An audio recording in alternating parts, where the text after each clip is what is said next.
2023 yılının Nisan ayında Türk Deniz Kuvvetleri envanterine giren bir gemi vardı. Boğaz'dan ağır ağır geçerken sadece Türkiye'de değil, dünyanın dört bir yanında savunma analistlerinin dikkatlerini üzerine çekti. TCG Anadolu'dan bahsediyorum. Kağıt üzerinde bir amfibi hücum gemisiydi. Tank taşıyacaktı, zırhlı araç taşıyacaktı, binlerce askeri kıyıya çıkaracaktı. Klasik tanımı buydu. Ama TCG Anadolu daha başından itibaren bu tanıma sığmadı. Çünkü bu gemi planlandığı dünyada doğmadı. Türkiye'nin F-35 programından çıkarılması TCG Anadolu'yu bir yol ayrımına getirdi.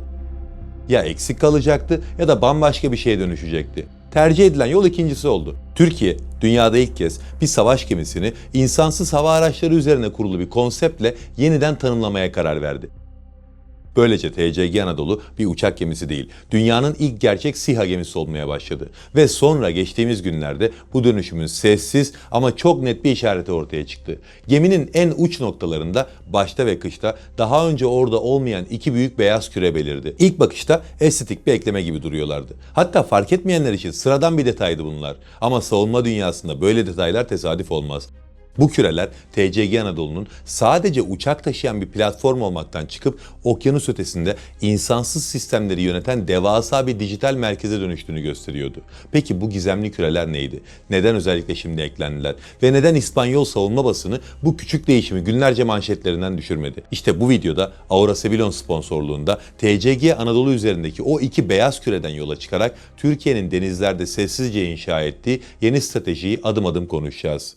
Türkiye'nin lider su arıtma markası Aura Sebilon Unique sunar. Konuya başlamadan önce size bu videonun sponsorundan bahsetmek istiyorum. İhlas Aura Sebilon. Aura Sebilon'un 5 farklı modeli var. Ben de evimde Unique modelini kullanıyorum şu anda. Artık çeşme suyunu doğrudan içmek gibi bir şansımız yok. Ve su kalitesi yaşamımızın kalitesini belirliyor. Aura Sebilon bu noktada güven veren bir marka. Bütün parçaları hijyenik özelliğe sahip. Hatta bu konuda Ulusal Hijyen Vakfı tarafından verilen NSF belgesi de var. Sebilon mineralli karbon filtresiyle suya mineral takviyesi yapıyor. pH oranını düzenliyor ve musluk suyunu da çok kaliteli bir içme suyuna dönüştürüyor. Ters ozmoz yöntemini kullanıyor. Bu filtrenin gözenekleri sadece su moleküllerinin geçebileceği kadar küçük. Bu sayede sudaki tüm zararlı kimyasallar, bakteriler, parazitler ve virüsler temizleniyor. Tüm bu karmaşık süreç yaşanırken bize sadece kaliteli suyun tadını çıkarmak kalıyor. Daha detaylı bilgi istiyorsanız sebilon.com.tr'yi ziyaret edebilir ve ücretsiz tanıtım için sayfada yer alan formu doldurabilirsiniz.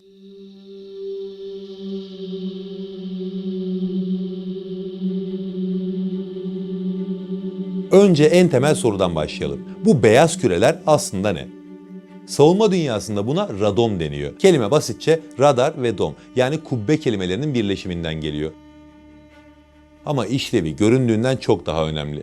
Bir radomun içinde son derece hassas antenler bulunur. Bu antenler radar, haberleşme ya da veri aktarımı için kullanılır. Dışarıdan baktığınızda sıradan bir plastik küre gibi görünürler ama aslında deniz suyuna, sert rüzgara, güneşin yakıcı etkisine ve elektromanyetik parazite karşı tasarlanmış yüksek teknoloji ürünü koruyucu yapılar bunlar. En kritik özellikleri ise şu: dışarıdan bakıldığında kapalılar ama sinyaller için neredeyse tamamen şeffaflar. İşte dünyanın ilk SİHA gemisine Türkiye bu teknolojiyi yerleştirdi. TCG Anadolu gibi devasa bir platformun üzerinde zaten çok sayıda anten var. Radarlar, seyir sefer sistemleri, taktik haberleşme ekipmanları. Ama bu yeni eklenen iki radom hepsinden farklı ve alışılmış yerleşim düzeninin dışında bir noktada duruyor. Biri geminin en önünde, diğeri en arkasında. Bu bile başlı başına bir ipucu. Çünkü klasik radar veya telsiz antenleri genellikle geminin orta bölümünde, ada denilen kule yapısının etrafında konumlandırılır. TCG Anadolu'daki bu yeni kürelerse özellikle geminin uç noktalarına yerleştirilmiş. Bu da bize şunu söylüyor: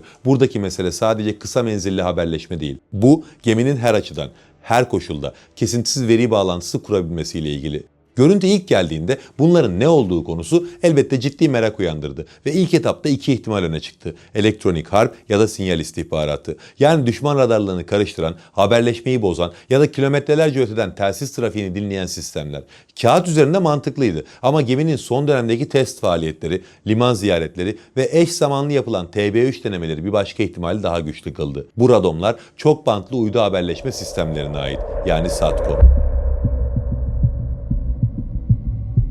Ve işin ilginç tarafı şu, TCG Anadolu'nun üzerindeki bu değişimi ilk fark edenler Türk basını ya da resmi kaynaklar olmadı. İlk alarm geminin tasarım kardeşi olan Juan Carlos I'nin ülkesinden yani İspanya'dan geldi. İspanyol savunma basını TCG Anadolu'nun son görüntülerini tek tek inceledi. Eski fotoğraflarla yenilerini karşılaştırdılar ve bu iki kürenin yerleştirilmesini detaylıca ele aldılar. İspanyol uzmanlara göre Türkiye, TCG Anadolu'yu bir amfibi gemi olmaktan çıkarıp kanatlı bir görev gücünün merkezine dönüştürüyordu. Yani gemi sadece taşıyan değil, yöneten, koordine eden bir komuta platformuna evriliyordu. Peki neden iki tane? Ve neden biri geminin en başında, diğeri en arkasında? Cevap, denizdeki en temel problemlerden birinde gizli. Blokaj. TCG Anadolu'nun ortasında bütün gemilerde olduğu gibi ada adı verilen büyük bir üst yapı bulunuyor. Gemi manevra yaptığında ya da uydu ufuk çizgisine yakın bir konumdayken bu yapı antenlerin görüş açısını kesebilir. Tek bir uydu terminali kullanırsanız bağlantı belli açılarda kopabilir. Ama geminin iki ucuna yerleştirilen iki ayrı SATCOM terminaliyle bu sorun ortadan kalkar. Gemi hangi yöne dönerse dönsün, hangi denizde olursa olsun her zaman en az bir anten uyduyla net temas kurar. Bu da 360 derece kesintisiz bir veri bağlantısı anlamına gelir. İspanyol basını tam olarak bunu vurguladı. Bu yerleşim klasik bir savaş gemisi için değil, sürekli veri alışverişi yapan insansız sistemler için tasarlanmıştı. Başka bir deyişle TCG Anadolu artık sadece bir platform değil, deniz üzerindeki bir ağ merkeziydi. Ve bu detayla Türkiye dünyaya çok net bir mesaj veriyordu. Türkiye gemisini geleceğin savaş doktrinine göre sessizce yeniden şekillendiriyordu. Peki TCG Anadolu'nun bu kadar güçlü bir uydu haberleşmesine neden ihtiyacı var? Bu sorunun cevabı çok net. Bayraktar TB3. TB3 dünyada ilk kez kısa pistli bir gemiden kalkıp inebilen insansız hava aracı olarak tasarlandı. Bu tek başına önemli bir başarı. Ama asıl devrim havalandıktan sonra ne kadar uzağa gidebildiğinde başlıyor. Geleneksel insansız hava araçları gemiyle ya da yer kontrol istasyonu ile görüş hattı üzerinden haberleşir. Bu yöntemle bir İHA'yı en fazla 200-300 kilometre mesafeye kadar güvenli şekilde kontrol edebilirsiniz. Daha uzağa gittiğinizde dünya eğriliği devreye girer ve sinyal kopar. İşte burada SATCOM devreye giriyor.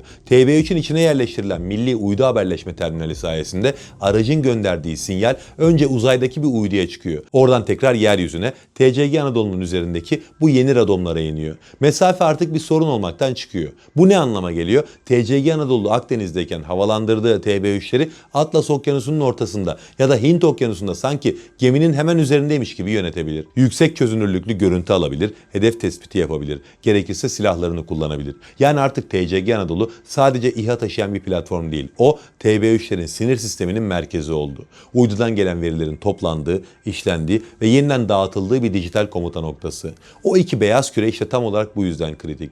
Bir de burada önemli bir parantez açmamız gerekiyor. Çünkü bu hikayenin belki de en önemli kısmı bu sistemlerin kime ait olduğu. Uydu haberleşmesi modern savaşın en kırılgan alanlarından biri. Eğer kullandığınız anten, terminal ya da veri linki yabancı bir ülkenin kontrolündeyse kriz anında tek bir yazılım güncellemesiyle sisteminiz devre dışı bırakılabilir. Uydu sinyaliniz kesilir. Veri akışınız durur. Eliniz kolunuz bağlanır. Kağıt üzerinde hala güçlü görünürsünüz ama fiilen kör kalırsınız. TCG Anadolu'nun üzerindeki bu yeni radomlar tam olarak bu riski ortadan kaldırmak için var. Sistemlerin çekirdeği yerli. Aselsan gibi Türk savunma sanayisinin omurgasını oluşturan şirketler tarafından geliştirildi. Aselsan'ın ürettiği büyük çaplı X-band antenler geminin ana uydu haberleşme yükünü taşıyor. Bu antenler sadece veri iletmiyor. Aynı anda yüksek çözünürlüklü görüntü, komuta bilgisi ve anlık telemetri akışını yönetebiliyor. SeaTech'in geliştirdiği terminallerde özellikle TB3 gibi platformların ihtiyaç duyduğu yüksek band genişliğini sağlıyor. Ve evet bunlar çok güzel ama burada asıl mühendislik başarısı stabilizasyon. Deniz her zaman sakin olmaz. Gemi dalgalarla sallanır, yön değiştirir, ani manevralar yapar. Ama bu antenlerin uydudan kopmaması gerekir. İşte bu noktada devreye giren 4 eksenli stabilizasyon sistemleri anteni milimetrik hassasiyetle uzaydaki uyduya kilitli tutar. Gemi ne kadar hareket ederse etsin veri akışı kesilmez. Bu stabilizasyonu sağlayabilmek gerçekten zor mesele. Bir de bu altyapı sadece savaş senaryoları için tasarlanmadı. TCG Anadolu aynı zamanda bir hastane gemisi. Büyük bir depremde, selde ya da bölgesel bir afette karadaki iletişim altyapısı çöktüğünde bu radomlar sayesinde gemi kıyıya yanaşıp kesintisiz haberleşme sağlayabilir. Yani bu teknoloji sadece askeri değil, stratejik ve insani bir güç çarpan aynı zamanda. Tabii TCG Anadolu üzerindeki bu dönüşüm sadece Türkiye'yi ilgilendirmiyor. Bu dönüşüm dünyada ses getiriyor ve örnek teşkil ediyor. Bugün TCG Anadolu'nun tasarım kardeşi olan İspanyol Juan Carlos I ya da Avustralya'nın Canberra sınıfı gemileri hala klasik bir anlayışla kullanılıyor. İnsanlı, pahalı jetler ve yüksek işletme maliyetleri üzerine kurulu bir doktrin. Bu model güçlü ama kırılgan. Bir uçak kaybı büyük bir siyasi ve askeri bedel anlamına geliyor. Türkiye ise farklı bir yol seçti. Daha ucuz, Daha esnek ve kaybı tolere edilebilir insansız sistemlere dayalı bir yapı. TB3 gibi platformlar düşürülebilir, hasar alabilir ama sistem ayakta kalır. Çünkü güç tek bir platformda değil, ağın tamamında. Bu yaklaşım o kadar dikkat çekti ki Güney Kore gibi yüksek teknolojiye sahip ülkeler bile klasik uçak gemisi projelerini askıya alıp insansız sistem merkezli çözümleri tartışmaya başladılar.